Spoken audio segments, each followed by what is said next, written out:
প্রশাসন থেকে শুরু করে সরকারি আমলা যত আছে, যে যত বড় আমলা সে তত বড় দুর্নীতিবাজ। আপনি যাবেন কোথায়? আপনি ঠিক বলছেন মানে আপনার এই ঠিক বলাটা আমার পছন্দ না। কারণ হলো আপনিও জমি কটে নিয়ে ব্যবসা করেন, তো ওইটা হারাম না? না, ওইটা হারাম না। মেম্বার চেয়ারম্যান চুরি করলে ওইটাই হারাম, তাই না? আপনার জমি আজকে মাপতে যাব, চলেন। আপনি জমি ছিল 5 কাঠায়, 5 বছরে 6 কাঠা হয়ে গেছে। এটাকে চুরি না? এটা ফসল নষ্ট করেন, এটা চুরি না? আমি যখন বলতে শুরু করি কাউকে ছাড় দেয়া বলি না। আপনি এটা কোথায় পেলেন? কে বলেছে আপনাকে? সহিহ বুখারীর 2339 নম্বর হাদিসটা খুলুন। রাসূলুল্লাহ সাল্লাল্লাহু আলাইহি ওয়াসাল্লাম বলেছেন, তুমি জমি লিজ নাও। জমি কি করো? লিজ নাও, এটা জায়েজ, কিন্তু কর বন্ধক চলবে না। আগে ছিল খাই খালাসি, ছিল না? জমি আপনার 3 বছরের জন্য নিয়ে নিয়েছেন, 3 বছর শেষ হয়েছে, লোক ফিরে পেয়েছে, অথবা পরে আবার পুনরায় দিয়েছে। 3 বছরে 50,000 টাকা আপনি নিয়েছেন, 3 বছর শেষ, জমির মালিক জমি ফেরত পাবে। টাকা ফেরত দিবে নাকি? না, এটা আগে ছিল তো, তাই না? ওই তখন যে শুয়োরের রক্ত খাওয়া যাচ্ছিল না, ওই জন্য ওটা বাদ হয়ে গেছে, সুন্নাতটা বাদ হয়ে গেছে, সুদটা এখন মানুষের উপরে জেঁকে বসেছে। এখন কিভাবে বসেছে? ওই 50,000 টাকা যতদিন না দিবে ততদিন ওই হারাম খেতেই থাকবে। এটাই হারাম, এটাই হারাম, এটাই হারাম। আবার খিচুড়ি পাকাবেন না কিন্তু। কোন হুজুর এসে বলবে কি এটা জায়েজ? কিভাবে জায়েজ করছে জানেন? মাথা ঠিক আছে তো আপনাদের এখনো? আচ্ছা, একটু হিসাব করেন। স্থাবর আর অস্থাবর, স্থাবর জমির ক্ষেত্রে এক বিধান, মনে থাকবে। 2, অস্থাবর বস্তুর ক্ষেত্রে আর এক বিধান। 3,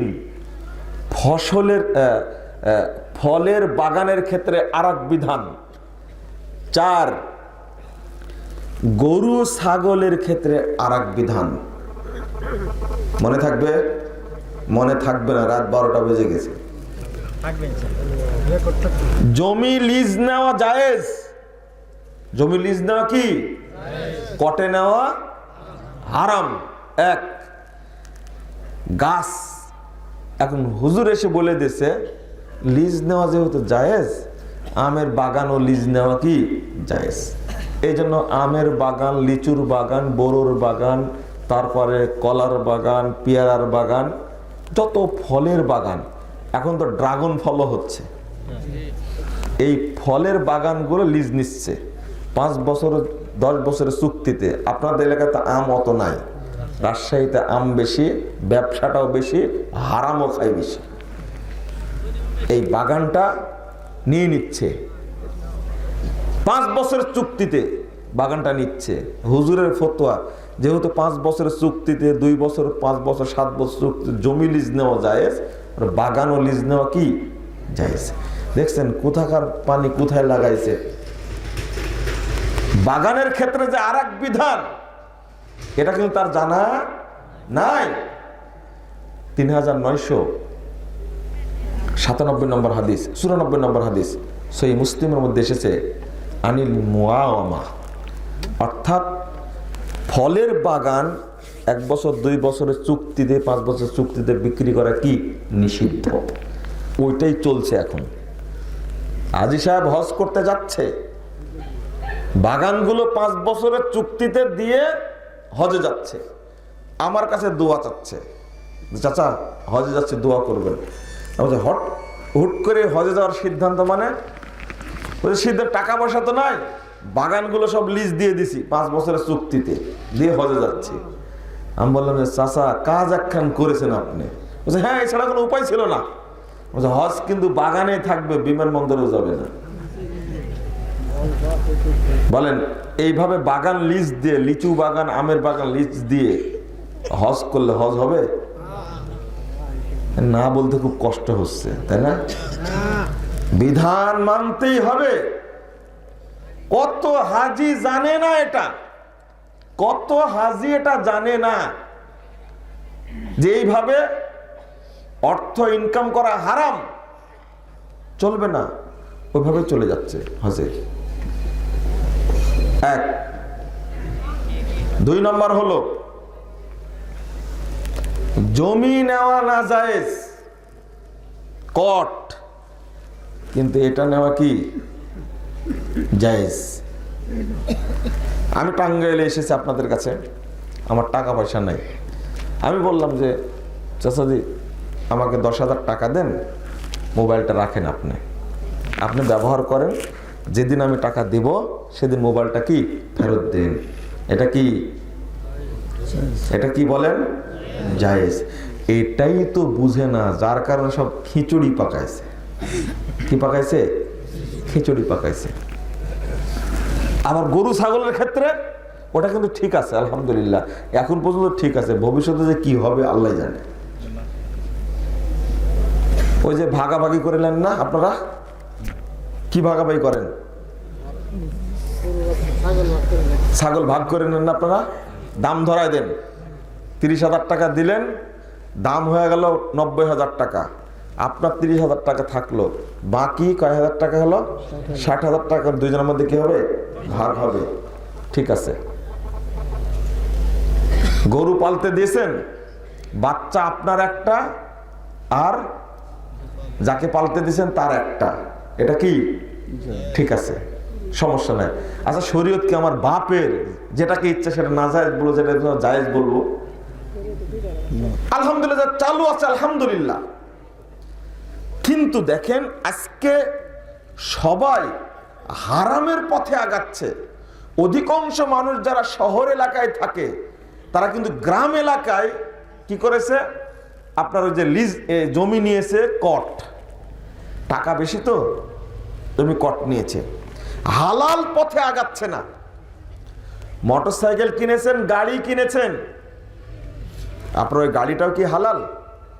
আপনার ইবাদত হবে কি করে?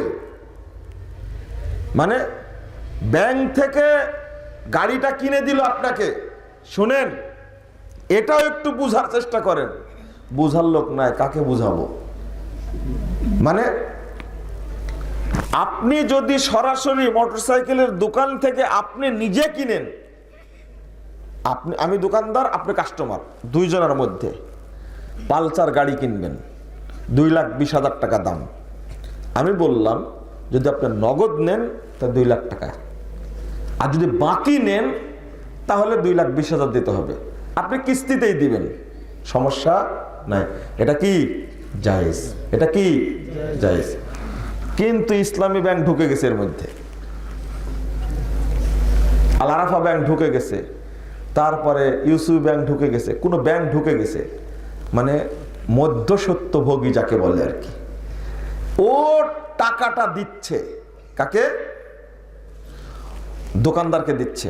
অর্থাৎ আমি দোকানদার, আমাকে দিচ্ছে টাকাটা, আর সেই লোকটা কিনে দিচ্ছে। সে যখন কিনে দিচ্ছে, এই ব্যবসাটাই বাংলাদেশে এখন চলছে।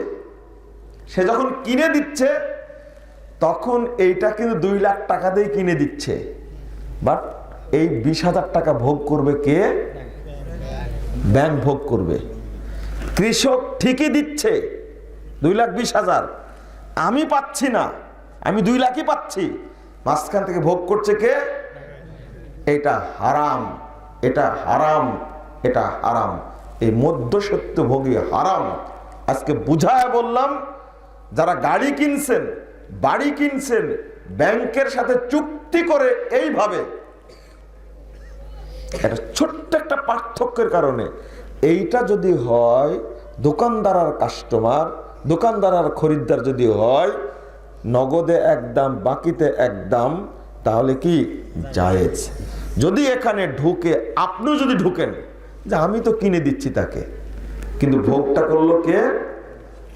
সুদ ডাইরেক্ট খায় না, ঘুরায় খাচ্ছে, তাই না? কত কত প্রকার যে চতুরতা, টাকা ছাড়াই ব্যবসা করছে। এখন বেরোছে বিটকয়েন, বিটকয়েনের ব্যবসা করছেন। আপনারা তো এখন গ্রাম পর্যন্ত পৌঁছেনি। যারা বড় বড় কোটি কোটি টাকার মালিক, তারা এই হারাম ব্যবসার মধ্যে জড়িয়ে গেছে।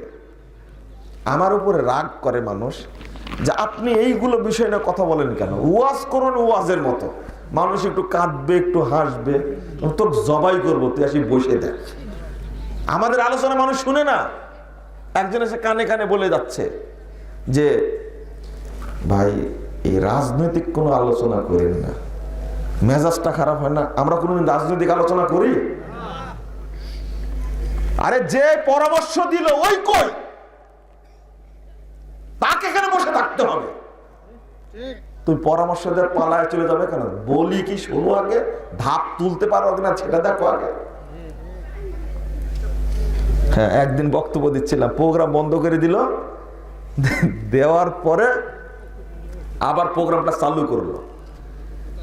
ওসি সাহেব উপস্থিত থাকলেন, বক্তব্য দিলাম মাদকতার বিরুদ্ধে, হারামের বিরুদ্ধে। যাওয়ার পথে বলছে যে এক পা সামনে গেলে দুই পা পিছনে আগাচ্ছে। কেন? সমস্যাটা কি আপনার?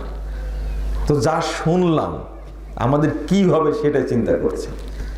আপনি বসেছিলেন, শুনলেন, আপনাকে ধন্যবাদ দিলাম। পরবর্তী চেঞ্জ হবে কিনা জানি না। অনুশোচনায় হোক, ভদ্রতাই হোক, সম্মানে হোক, মর্যাদাই হোক, ঢাকায় পৌঁছা পর্যন্ত আমার খোঁজ নিয়েছেন যে আমি ঠিক মতো ঢাকায় পৌঁছেছি কিনা। পরে বললাম এই প্রোগ্রামটা আপনি বন্ধ করেছিলেন, আর আজকে উল্টা আপনি খোঁজ নিচ্ছেন।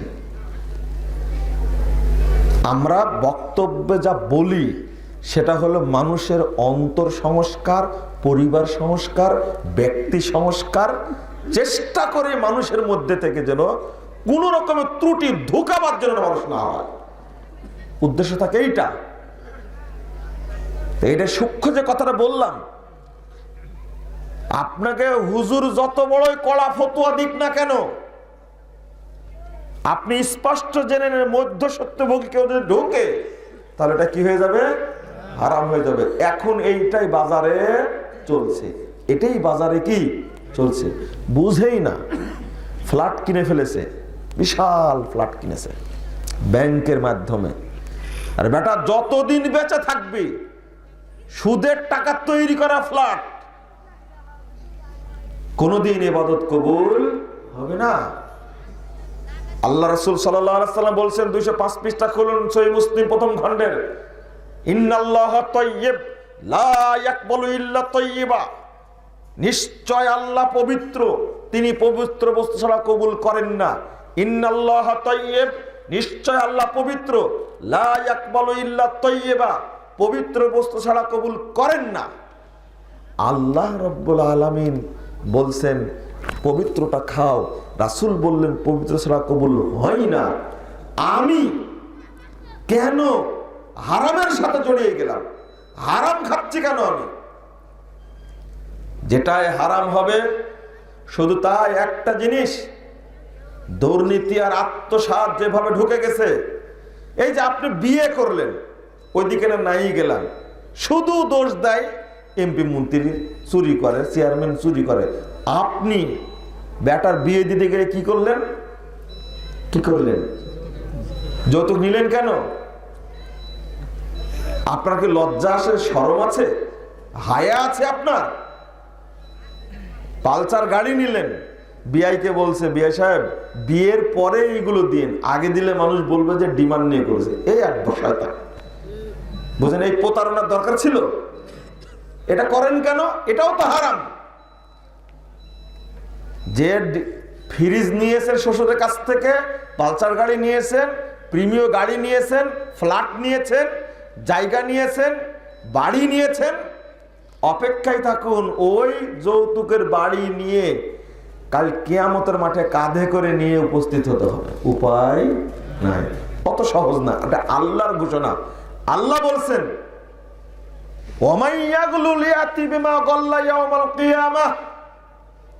সূরা আল ইমরান 161 নম্বর আয়াত খুলুন। যে ব্যক্তি যা আত্মসাৎ করবে সেটা নিয়ে কিয়ামতের মাঠে হাজির হবে। কথা কি ক্লিয়ার? বুঝছেন কি? অনুবাদটা করি, আপনারা আরবি বুঝেন। 161 নম্বর আয়াত, ওমাইয়াগলুল, যে ব্যক্তি আত্মসাৎ করবে, দুর্নীতি করবে, অবৈধ পথে টাকা ইনকাম করবে, ইয়াতি বিমা গল্লা ইয়াউমাল কিয়ামা, যা আত্মসাৎ করেছে সেটা নিয়ে কিয়ামতের মাঠে হাজির হবে। এটা কার কথা?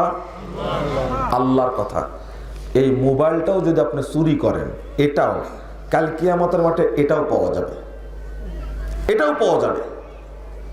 ছোট্ট একটা ফিতা যদি চুরি করেন তাও পাওয়া যাবে, আপনাকে নিয়ে যেতেই হবে। ফ্রিজ ভদ্রতার মতো করে ফেরত দেন। 55 বছরের এক বুড়া আমার কাছে এসেছে, বক্তব্য যা দিলেন বাড়িতে তো যেতে পারছে না। কেন? বলছে ওই সময় বিয়ে, সব দাড়ি সাদা হয়ে গেছে, ওই সময় আমার শ্বশুর আমাকে কয়েকটা জিনিস দিয়েছিল, এটা কিন্তু যৌতুক আকারেই। এখন কি করব বলেন দেখি? শ্বশুরও মারা গেছে, শাশুড়ি মারা গেছে, এই অবস্থাটা কি? কি উত্তর দিবেন? বক্তব্য রাখছে অন্তত 5000 মানুষের সামনে। একজন লোক আমার কাছে আসছে ফতোয়া নেওয়ার জন্য। আমার করণীয় কি? ঈমান কি সবার মধ্যে আছে? না, কিছু লোকের মধ্যে আছে। একজন ব্যক্তি স্বীকার করলো যে আমার বলা যায় সম্পূর্ণ দুর্নীতি করা টাকা দিয়ে একটা বিভাগীয় শহরের কথা বলছে, 12 বিঘা জায়গা আছে শহরের মধ্যে, তা অন্তত মানে উনি বললেন প্রায় এটা 50-60 কোটি টাকা না, 100 থেকে 150 কোটি টাকার সম্পদ হবে। তবে পুরোটাই অর্জন করা হারাম টাকা। আমাকে ফোন দিয়ে বলছে, আমি বলছি আপনি ফোন দিলেন কি করে, স্বীকার করছেন কেমনে? তো বলছেন না, মরতে হবে এটা আগে বুঝিনি, এখন বুঝি। আমি বললাম, উনি বলছেন যে কি করা যায়? আমি বললাম যে একটা কাজ করেন, আপনি এই জমিগুলো দুস্থ দরিদ্র এতিমদের জন্য আপনি বরাদ্দ করে দেন, এছাড়া বাঁচার কোনো পথ নাই। প্রথম বললাম যার কাছে যত কোটি টাকা নিয়েছেন, যত টাকা নিয়েছেন, আগে তার কাছে সেগুলো কি করেন? ফেরত দেন। আমি 2 বছর আগের কথা বলছি। আর একজন আমাকে বলেছিলেন যে আমার কাছে 35 লক্ষ টাকা আছে, সুদের টাকা, হারাম টাকা। আমি জানি যে এটা সুদের টাকা, প্রকাশ্য সুদের টাকা। এইটা আমি কি করব? সেম বলেছি, এইটা মসজিদে দেওয়া যাবে না, হারাম টাকা। এইটা আপনি দুস্থ গরিব মানুষ তাদের বাড়ি ঘর করে দেন, একান্তই যারা এতিম বিধবা চলতে পারে না তাদের মধ্যে আপনি দিয়ে দেন। তবে আত্মীয় স্বজনকে দেওয়ার চেষ্টা করবেন না, আর নেকির আশা করবেন না। একটু নেকি থাকতে পারে, একটু। কোন দিক থেকে নেকিটা থাকবে? ওই 35 লক্ষ টাকা যে কনসাল্ট করার জন্য যদি দেয় তাহলে কি হবে? পাপ হবে। আর ও দিচ্ছে কি করার জন্য? জনকল্যাণে। টাকার কারণে নেকি হবে না, হয়তো জনকল্যাণে দিচ্ছে, হয়তো আল্লাহ সেই কারণে নেকি দিতেও পারে। তবে এটা আল্লাহ ভালো জানে, আমরা বলতে পারবো না, কারণ টাকাটাই কিসে? হারাম। টাকাটাই কি? তওবা করছেন, মোনাজাত ধরে কেঁদে কেঁদে তওবা করছেন। সুদের উপরে বসে, সুদের নৌকায় বসে আপনি তওবা করছেন। তওবা করার শর্ত জানেন? আগে সুদের টাকা বের করুন, আগে পরিষ্কার করুন। শরীরে অপবিত্রতা লেগে আছে, ওযু করলে ওযু হবে? প্রথম শর্ত কি? ফরজ গোসল করেন না? ফরজ গোসলের শর্ত কি? আগে নাপাকি পরিষ্কার করতে হবে, তারপরে ওযু করতে হবে, তারপরে গোসল করতে হবে। ও সুদের উপরে বসে থেকে আপনি হাউমাউ করে কাঁদছেন, আল্লাহকে পাগল পেয়েছেন আপনি। নাউযুবিল্লাহ, আস্তাগফিরুল্লাহ। এই সুদখোরদের আসলে অদ্ভুত বাজিকর এরা। ওদের আত্মা পচে গেছে, ওর স্ত্রীর আত্মা পচে গেছে, ওর ছেলের আত্মা পচে গেছে, ওর পরম্পরায় যত আসবে সবগুলো আত্মা পচে যাবে। দুর্নীতি করে অর্থ কামাই করেছে, প্রশাসন বিভাগ হলো সবচেয়ে বড় দুর্নীতি বিভাগ। বাংলাদেশে এমন কোন সেক্টর নেই যেখানে দুর্নীতি হয় না। প্রধানমন্ত্রী একা কি করবে? বাপ পারেনি, কিছুক্ষণ আগে বলে আসলাম, বাপই পারেনি। এর একটা বক্তব্য এখন আমার কাছে অনেকেই পাঠায় যে এর বিষয়ে বলবেন একটু। শেখ সাহেব যেভাবে দুর্নীতি সম্পর্কে বলে গেছেন, ওই বক্তব্যটা যদি বাজানো হতো স্বাধীনতা দিবসে, আমি যে এত খুশি হতাম।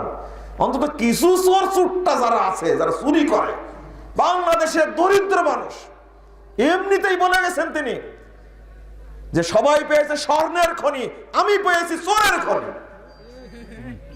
আস্তাগফিরুল্লাহ, নাউযুবিল্লাহ। সেই যুগের কথা বলছি আমি, সেই ৭১, ৭২, ৭৩ সালের কথা বলছি।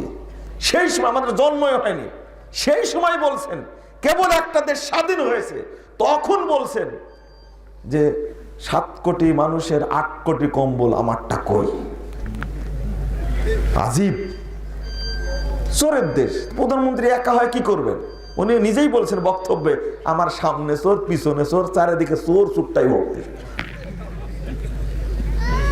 ওইটাই তো বাস্তব। এখন দুর্নীতি এত চলছে, আমি বলি আরো কঠোর হতে হবে।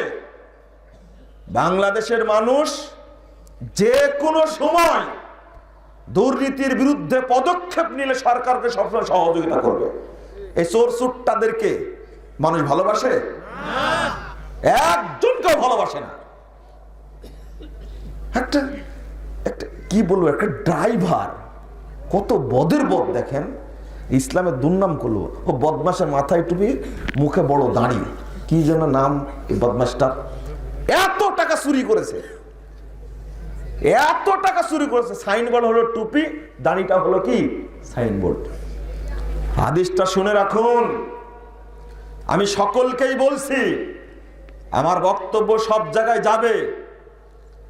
আপনি পুলিশে চাকরি করেন, পুলিশ প্রশাসন হোক আর সিভিল প্রশাসন হোক, যেখানেই চাকরি করেন না কেন, আপনি না সচিবালয়ে চাকরি করেন, না কাস্টমসে চাকরি করেন, না পাসপোর্ট অফিস চাকরি করেন, বাংলাদেশের যে কোনো সেক্টরে আপনি চাকরি করবেন, সেখান থেকে আপনি সুদ ঘুষ নেবেন, রাষ্ট্র কোষাগার থেকে টাকা চুরি করবেন, এটা আপনার বাপের পৈতৃক সম্পত্তি না, এটা বাংলাদেশের জনগণের সম্পদ। এটা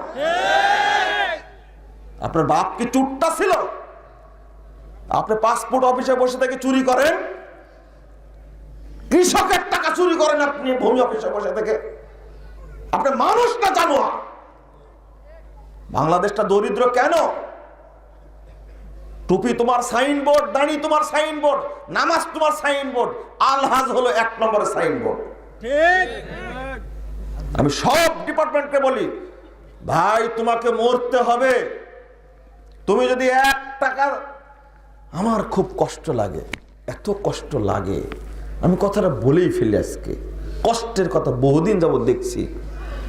বাসকে ধরতে পারে না, ট্রাককে ধরতে পারে না, আমাদের পুলিশ প্রশাসন ভুটভুটি চালায়।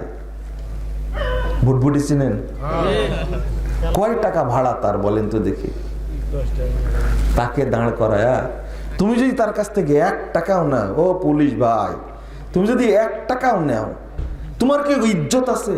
তোমার কি শরম আছে? তোমার কি লজ্জা আছে? ভুটভুটি চালায়, কয় টাকা ভাড়া পায়? তুমি তাকে দাঁড় করায় নিয়ে বলে দিলে এই রোডে এই গাড়ি চালানো নিষেধ, তুমি কেন চালাচ্ছ? ভুটভুটিওয়ালা পকেট থেকে ১০টা টাকা বলে, স্যার ছাড়েন স্যার, ভাড়ায় আমার ২০ টাকা, আপনাকে ১০ টাকা দিলে আমার থাকবো কোথায়? ওর সন্তান বেশি, ওই পুলিশ সদস্যের সন্তান মাত্র ২টা। সন্তান কয়টা? ২টা। আর ওই ভুটভুটি চালায়, ও তো পরিবার পরিকল্পনা বুঝেই না, ওষুধপাতি খেয়ে যে বন্ধ করতে হবে তো বুঝেই না, বছরে বছরে বাচ্চা হয়। ওর বাড়ি গিয়ে দেখেন বাচ্চা ৪-৫টা। এই কাল কিয়ামতের মাঠে আল্লাহর কাছে দাঁড়াবে মুখ উজ্জ্বল হয়ে। কিন্তু যারা পরিকল্পিতভাবে এই সন্তান হত্যা করছে, কালকে কেউ জাহান্নাম থেকে পার পাবে না। ওর সন্তান বেশি, ওর ভাড়া কম। রিকশাওয়ালা এদিকটা ঢুকেছে, রিকশাওয়ালাকে বন্ধ করে দিলেন আপনি। রিকশাওয়ালাও দেশের মানুষ, ও দরিদ্র, তাকে আপনি মাফ করেন। বলেন।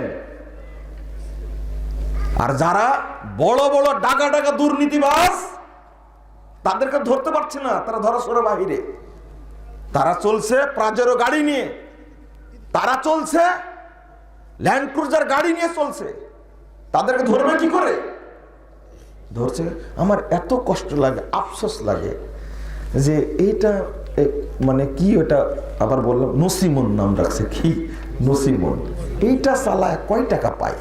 এর কাছ থেকে 2 টাকাও যদি নেয়, একটা পিক আপ চালায়, ছোট গাড়ি কি বলে, পিক আপ বলে না, দাঁড় করা রেখে দিছে, রাস্তায় দাঁড় করা রেখে দিছে, ওর কাছ থেকে টাকা নেবে। তাই বড় বড় গাড়ি চলে, তাদের কাছে টাকা নিলে হয় না?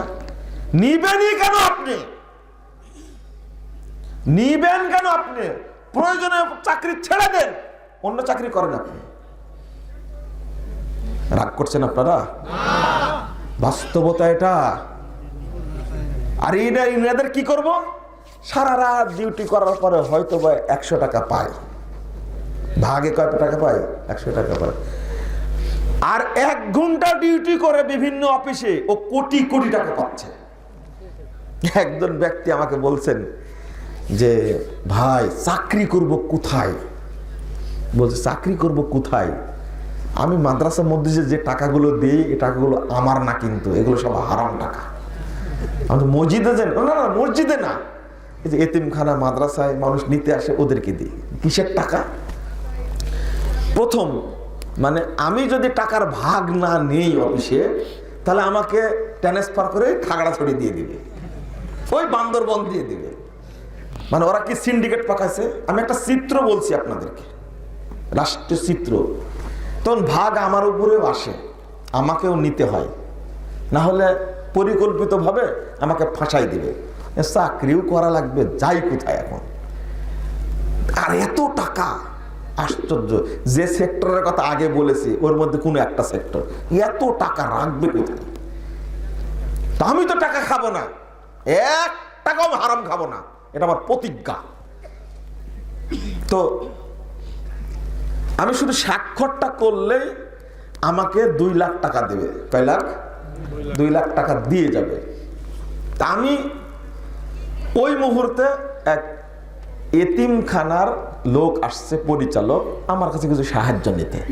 তা আমি বললাম যে আমি স্বাক্ষর করে দিচ্ছি, এই যে এতিম বিভাগের টাকাটা ওকে দিয়ে দেন। তো করছে কি জানেন?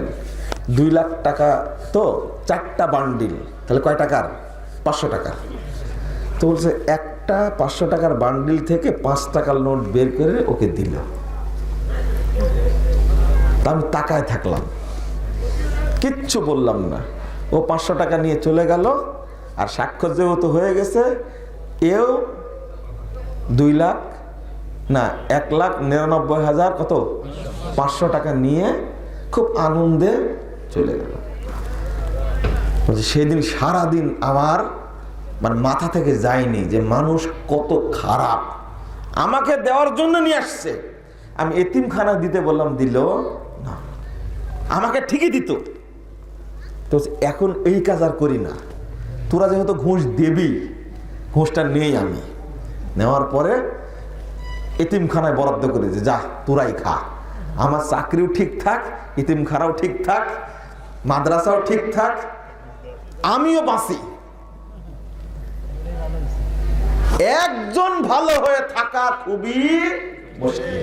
বাংলাদেশ টিকতে পারবেন না আপনি। আপনি হক কথা বলবেন, আপনি টিকতে পারবেন না। এই হলো অফিসের অবস্থা, নিজে বলছে এটা। আপনি কি দিয়ে বুঝাবেন? আমি বলি প্রত্যেকটা ব্যক্তিকে, যারা আমার কথা শুনেন, হয় পুরুষ না শুনলে মহিলারা শুনে, তাদের উদ্দেশ্যে স্পষ্ট আমার ওই হাদিসটা আমি বলছি। মুহাম্মদুর রাসূলুল্লাহ সাল্লাল্লাহু আলাইহি সাল্লাম বলছেন, কাল কিয়ামতের মাঠে 1408 নম্বর হাদিস, সহিহ বুখারী খুলুন, যে যা আত্মসাৎ করেছে সেটা চিৎকার করবে কিয়ামতের মাঠে, আর বলবে এইটা দুর্নীতির মাল, এটা দুর্নীতির মাল, এটা আত্মসাতের মাল। ও নিজে নিজে সাক্ষী দিবে, চিৎকার করে বলবে। কেউ যদি গরু চুরি করে, গরু চিৎকার করবে। কেউ যদি উট চুরি করে, উট চিৎকার করবে। কেউ যদি ছাগল চুরি করে, ছাগল চিৎকার করে বলবে আমি হলো দুর্নীতির অর্থ আত্মসাতের মাল। খাইবারের যুদ্ধে সাহাবী শহীদ হয়েছেন একজন, সাহাবীরা বলছেন অমুক শহীদ, অমুক শহীদ, অমুক শহীদ। যখনই আর একজনকে বলেছে অমুক শহীদ, বলা মাত্র আল্লাহ রাসূল বলছেন, তাকে তোমরা শহীদ বলছো? ইন্নী রাআইতুহু ফিন্নার, আমি তাকে জাহান্নামের মধ্যে জ্বলতে দেখছি। ফি বুরদাতিন গাল্লাহা, ও একটা চাদর আত্মসাৎ করেছে গনিমতের মাল থেকে, এই জন্য ও জাহান্নামে পুড়ছে। আল্লাহ রাসূল বলছেন ওয়াল্লাযী নাফসি বিয়াদিহি, ওই সত্তার কসম করে বলছি যার হাতে আমার প্রাণ রয়েছে, ইন্না হাযিহি শামলা লাতালতাহিবু আলাইহি নার, বলছেন যে এই ছোট্ট চাদরটি তাকে জাহান্নামে পুড়ায়া পুড়ায়া অঙ্গার বানিয়ে দিচ্ছে। এই হাদিস শোনার পরে সাহাবীরা একটা সুতা বা একটা ফিতা নিয়ে এসে জমা দিচ্ছেন আল্লাহ রাসূলের কাছে। আল্লাহ রাসূল, এটা নিয়ে গেছিলাম গনিমতের মাল থেকে বন্টনের আগেই আমি এটা নিয়ে গেছিলাম, দিয়ে গেলাম। আল্লাহ রাসূল এইভাবে ধরে বলছেন শিরাকুম মিনান নার ওয়া শিরাকানি মিনান নার, ও সাহাবীরা, এই একটা সুতা, একটা ফিতা, দুইটা সুতা, দুইটা ফিতাও যদি তোমার কাছে থাকতো, তোমাকে এই দুইটা ফিতার জন্য জাহান্নামে যেতে হতো। জাহান্নামে তোমাকে পুড়ায়া উত্তপ্ত করতো, অঙ্গার বানিয়ে দিত। যদি একটা ফিতা চুরি করার কারণে একজন সাহাবী রাসূলের, তিনি যুদ্ধে গেছেন, যুদ্ধে অংশগ্রহণ করেছেন, যুদ্ধে মারা